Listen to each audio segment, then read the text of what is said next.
Yeah, please come. Good evening, sir. Good evening, sir. Good evening, sir. Good evening. Good evening. Good evening, Amit sir. Please have a seat. Thank you very much, sir. Amit sir, introduce yourself. As you all know that, my name is Amit Kokate. I was born and raised in Wardha district, Maharashtra. I did my graduation in civil engineering from IIT BHU Varanasi. I did my 10th class from Jawahar Navodaya Vidyalaya, Selugate, Wardha. There are 4 members in my family. My father, my brother, my mother and me. My father is a MSCB operator, my mother who is a homemaker and my brother is currently pursuing his BTech from Triple IT Gwalior. My hobbies are I am interested in playing chess with my friends and family and I also like cycling. My strengths are adaptability, perseverance and integrity. I have also been able to develop good leadership skills. Thank you. Sir, आप IIT से civil engineer है. Yes, So sir. why you wanna come in banking sector in government job? Sir जब मैं 10th class में था तब मैंने तब उतना नॉलेज नहीं रहता था. उस टाइम पे इंटरनेट का एज भी नहीं था. तो तब मैंने मम्मी पापा के गाइडेंस से साइंस बैकग्राउंड में ज्वाइनिंग ले ली.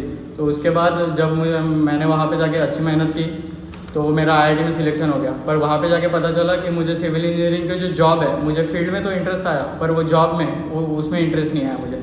उसके लिए मेनली 2 रीज़न थे मेरे. एक कि वहाँ पे मुझे सोसाइटी के हर एक व्यक्ति से इंटरेक्ट करने का मौका नहीं मिलता. वहाँ पे सिर्फ रिच बिजनेसमैन और जो डेवलपर्स होते हैं उनसे ही इंटरेक्ट करने का मौका मिलता. तो शायद उसमें मेरी पर्सनैलिटी डेवलपमेंट कम रह जाती. तो इसलिए मैंने वो फील्ड नहीं सोची. और सेकंड पॉइंट ये था कि उसमें टेक्निकल इंटीग्रेशन मुझे बहुत कम दिखा. आज हम टेक्नोलॉजी के एज में और सिविल इंजीनियरिंग टेक्नोलॉजी के मामले में मुझे लगता है कि कम से कम 10 साल पीछे है. तो इसलिए मैंने ये 2 रीजंस के कारण सिविल इंजीनियरिंग की जॉब नहीं डिसाइड किया. Okay, but why you want to come in in banking? क्योंकि यहाँ पे जो आपने स्किल्स बताए यहाँ पे भी नहीं हो पाएगा. और वहाँ पे कैसे नहीं हो पाएगा सर? मुझे लगता है कि वहाँ पे तो बहुत अच्छा यूज़ है. अगर हम देखें कि मुझे सोशल इंटरेक्शन में एक फार्मर के साथ या फिर एक छोटे से वर्कर के साथ भी इंटरेक्ट करने का चांस मिलेगा और मुझे एक रिच बिजनेसमैन या फिर छोटे बिजनेसमैन के साथ भी इंटरेक्ट करने का मौका मिलेगा. और सेकंड है कि हम बैंकिंग में वेब 3.0 की तरफ बढ़ रहे हैं. तो उसमें टेक्नोलॉजी का तो पूरा यूज़ होने वाला है आगे जाके. तो मुझे इसलिए लगता है 2 कारणों की वजह से बैंकिंग. 10 साल बाद आप अपने आप को कहाँ पर देखते हैं? मैं रीजनल ऑफिस का हेड, खुद को रीजनल ऑफिस का हेड देखता हूँ 10 साल बाद, जिस बैंक में मैं सिलेक्ट होगा. आप वर्धा से है. वर्धा किस चीज़ के लिए फेमस है? वर्धा कई चीज़ों के लिए फेमस है.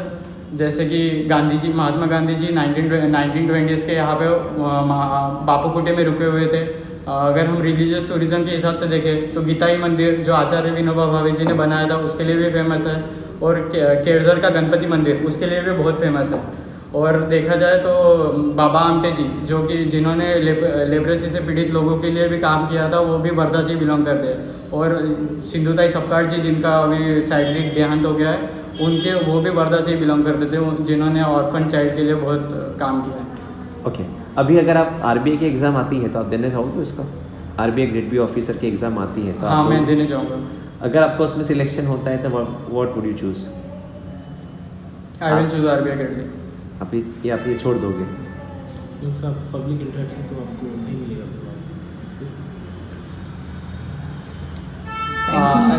बैंकिंग का क्या क्या प्रोसेस? बोलिए. बैंकिंग का बेसिक टर्म्स पढ़ के आया हूँ और बैंकिंग के बजट. पहले थोड़ा हम इस क्वेश्चन पे बात करते हैं, then will come on banking. Okay, please बताइए. पब्लिक इंटरेक्शन उसमें भी होगा सर. उसमें अगर मैं एक पोजीशन वो होती है जो बैंक से डील करेगी, एक पोजीशन गवर्नमेंट से डील करेगी और थर्ड होती है बैंकिंग ऑम्बड्समैन. तो अगर 3 में से मुझे कोई पोजीशन पे ट्रांसफ़र मिलता है तो मुझे तीनों लोगों से इंटरेक्ट करने का मौका मिलेगा. उसमें भी सोसाइटी के रिच, बैंकिंग ऑम्बड्समैन से पुअर. वहाँ पुअर कोई नहीं आएगा. ग्रेड बी तक RBI के अंदर किसी की एंट्री नहीं होती. कस्टमर्स का वहाँ पे बेस ही नहीं है. RBI में कोई कस्टमर्स नहीं आते. वहाँ पे सिर्फ ऑफिशियल्स आते हैं. Right? Customer dealing. If you get good opportunity than this, so what will you choose after 3 years? अगर मैं जो बैंक मुझे मिली है उसमें अगर मैं अच्छे पोजीशन अच्छी पोजीशन तक पहुंच जाऊँ तो फिर मैं उसी में रहना पसंद करूँगा. क्योंकि अगर मुझे दूसरी पोजीशन मिली 3 साल बाद तो मुझे फिर से रीस्टार्ट करना पड़ेगा सारा. तो उससे अच्छा मैं अगर 3 साल की ग्रोथ लेके अगर आगे बढ़ना चाहूँ तो वो शायद मेरे लिए अच्छा होगा। ओके, एनडीटीएल के बारे में क्या जानते हो? NDTL का मीनिंग होता है net demand and time liabilities. Net demand मतलब जो ऑन डिमांड जो चीज़ें कस्टमर हमसे एक्सपेक्ट करते हैं। एनपीए क्या है? NPA मतलब नॉन परफॉर्मिंग एसेट्स। क्या होते हैं? नॉन परफॉर्मिंग एसेट मतलब 90 डेज़ के बाद अगर कोई कस्टमर ना इंटरेस्ट पेमेंट कर पा रहा है ना प्रिंसिपल अमाउंट रिटर्न कर पा रहा है तो वो NPA हो जाता है। जैसे आपने बताया अमित सर आपकी हॉबी चेस है। Yes sir. ओके, तो इस बार के जो ग्रैंड मास्टर थे हमारे इंडिया में कौन थे? 73rd grand master.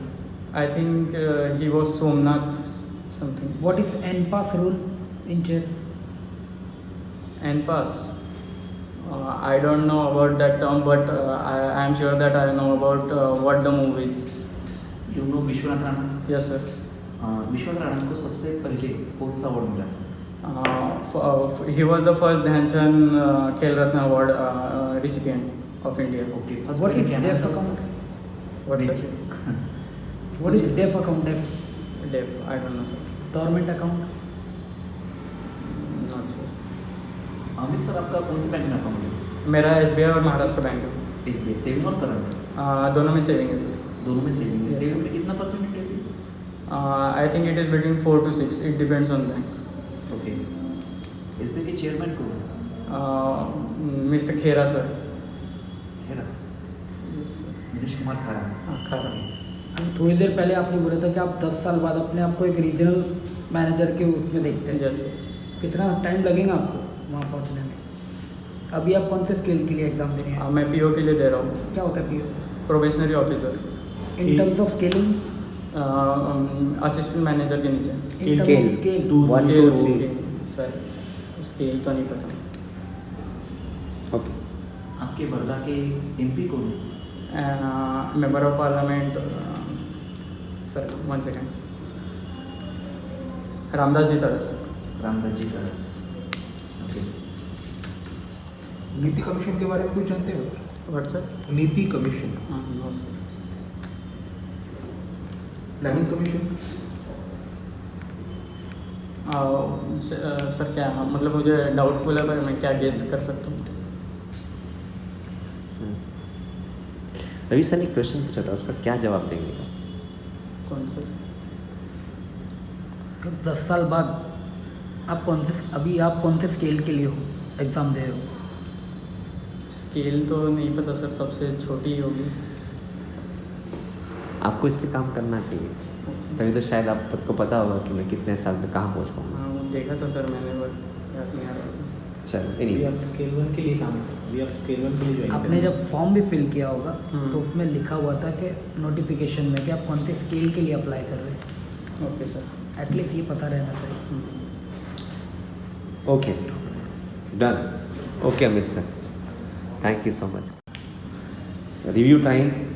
Amit sir, confidence very nice, but आपका जब थोड़ा वॉइस जो था वो थोड़ा अप लेवल पे चला गया था, वो आप थोड़ा सा कंट्रोल Okay, करें sir. थोड़ा सा। बाकी आवाज़ एकदम सही था।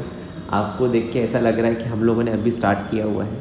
आपकी एनर्जी हमें बहुत अच्छी ट्रांसफ़र हुई, इज़ रियली नाइस। यहाँ तक कोई प्रॉब्लम नहीं था, नॉलेज भी अच्छा है, बट आप थोड़ा सा जो आपके ऊपर क्वेश्चनिंग होगी, आप जैसे IIT बोलते हो उसके बाद क्वेश्चनिंग बहुत कम आपकी बैंकिंग के ऊपर होगी। कंडीशनल जो बातें हमने आपके साथ किया उसी के ऊपर ज़्यादा होगी। तो प्लीज़ आपका वीडियो आप वापस एक बार देखिएगा और उस पर थोड़ा कंट्रोल करिएगा, ओके सर। ठीक वो है? मैंने RBI का जो था वो नहीं सोचा था, पर पता नहीं वो अचानक कैसे निकल गया। कहीं कहीं जगह पे आप ओवर कॉन्फिडेंट दिखे, कहीं कहीं हाँ जगह। वो लग रहा था मुझे भी। थोड़ा सा वो अपनी कोई इशू नहीं है, क्योंकि ऐसा कभी कभी हो जाता है। When your interview goes well you get overwhelmed and इससे चलो यही तो अच्छी बात है, हो रही है। और वो कभी कभी चाहते हैं, मैंने कल भी बोल के दिखाया था आपको कि वो जानबूझ के आपको कंफर्टेबल करेंगे जस्ट टू सी कि आप लिमिट क्रॉस करते हो क्या, ठीक है? So don't go into it, क्योंकि थोड़ा फास्ट हो हाँ वो पसीना भी आ रहा था वो। कोई इशू नहीं, इंट्रोडक्शन please. आपका एक फास्ट दिया एकदम ऐसा ओके fast। मतलब पॉज कहाँ पे लूँ सर फिर मैं, मतलब थोड़ा धीरे फ्लो में धीरे आराम से। मतलब आपने वो बोला था कल सर ने, अली सर ने बोला था कि मतलब अभी समझो वो हो गया, एजुकेशन हो गया, तो उसके बाद पॉज लो। पर पॉज कितना लेके मतलब ऐसा लगेगा उनको कि इंट्रो खत्म हो गया इसका तो। जी देखो क्या होना चाहिए, पॉज मतलब ऐसे पॉज नहीं होते, ये पॉज था, ओके देखा? पॉज मतलब हम बात कर रहे हैं। जब मैं कुछ रट के आऊँगा तो मेरे दिमाग में चलता है कॉमा, आंसर, क्वेश्चन मार्क, यही चलता है। But it is like just एक हो गया, अब और क्या बताऊँ। अगर आपके सामने कोई पर्सन आता है और आपसे पूछता है टेल मी योरसेल्फ, तो आप कुछ सोच के नहीं हो, आप बोलोगे चलो मेरा प्लान ये है, मैं यहाँ से एजुकेटेड हूँ, मैं यहाँ से ग्रेजुएट हुआ, मेरी फैमिली में ये होता है, मेरा भाई ये कर रहा है, and my strength is this and my hobbies are this, that's it, right. तो वो ऑटोमेटिकली आप ये चीज़ की प्रैक्टिस करिए मिरर में देखिए, हाँ वही। ठीक है। और आपका एंट्रेंस बहुत अच्छा था, बात बहुत अच्छी थी, बट वो ऐसा ना लगे क्यों चिल्ला रहा है, ठीक है। आप जब मुझसे ये बात सही है, ये वॉइस का लेवल बहुत अच्छा है, इससे थोड़ा अप करोगे तो चल जाएगा, ओके सर। ठीक है। आईआईटी सुनने के बाद कई चीज़ें चेंज होगी। आईआईटी के बाद इंटरव्यू चेंज होगा, आपके ऊपर कंडीशन ज़्यादा चलेंगे, और जब आप बोलोगे सर आई डोंट नो, उसके तरफ ध्यान नहीं रहे। सो प्लीज़ उस पर आप खड़ा हो, that is for me Ashish sir, ठीक है सर। सर बैंकिंग बैंकिंग के टर्म का थोड़ा इम्प्रूवमेंट बेसिक पढ़ो कि पूरे मतलब अंदर बेसिक पढ़िए ना बेसिक सर। ही पूरे पढ़ लेता हूँ अच्छे से। देखिए बेटा, और आपने जो आंसर दिया था जिस पे हम लोग हंसे, है ना, हाँ। इन द सेंस रियलिटी से थोड़ा दूर, एक आप जब फॉर्म फिल करते हो तो उसमें लिखा हुआ रहता स्केल 1 स्केल 2, Okay. एटलीस्ट मुझे पता रहना आईबीपीएस का लॉन्ग फॉर्म पता है? रीजनल मैनेजर होता है स्केल 7। जस्ट अ मिनट, नहीं पता। आईबीपीएस का लॉन्ग फॉर्म पता है? वो पहले देखिए, हाँ वो सब देखना इंस्टीट्यूशन होगा। Of banking personnel selection common written exam. ये मैंने टैगलाइन पढ़ के छोटी आए थे बेटा, छोटी छोटी एक सी बात रीजनल है। मैनेजर स्केल 7 होता है, स्केल से वाला बोल और आप अभी स्केल 1 के लिए एग्जाम दे रहे हो। मतलब 10 साल में कितना प्रमोशन है, 4 तक ज़्यादा से ज़्यादा। एक स्केल से दूसरे स्कूल में अगर चेंज भी करना है तो 4 साल लगता है।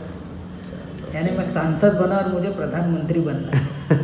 वो देखना चाहता है। है ना, थोड़ा जानकारी होना अपने को। आप बैंक में जाने की सोच रहे तो आप अपने आप को प्रोजेक्ट भी करते हैं ना, 10 साल बाद में कहाँ रहूँगा मैं एकदम काल्पनिक वाली बात तो कर नहीं सकता। आपने आप इंटरव्यू में देखिएगा, आपको जब पूछा गया 10 साल के बाद कहाँ देखते हो, तो you were very confirmed, regional head, and you stopped one word, means you are confirmed. But is that possible? हाँ वही मैंने मतलब बिल्कुल बी प्रैक्टिकल, reality से दूर। बी प्रैक्टिकल बड़ी, ओके सर। ओके। वो बाकी अच्छे से काम करना बाकी अच्छा था, बाकी बाकी कोई ठीक था। प्रॉब्लम नहीं। सर फिर मैं आरबीआई का आंसर चेंज, मतलब मैं ये आंसर ही नहीं था मेरा, पता नहीं है क्यों निकल गया। तो मेरा मतलब यही आंसर था कि मतलब मैं अगर यहाँ पे 10 साल बाद देख रहा हूँ तो फिर मैं उधर क्यों जाऊँगा करके ये आंसर था मेरा, पता नहीं क्यों निकल गया तो आरबीआई वाला वो आंसर। सर देखिए, इसमें ना 2-3 चीज़ें प्रैक्टिकल बात करिएगा। अभी हमने ये सब चीज़ों सब लोगों से यही बात किया।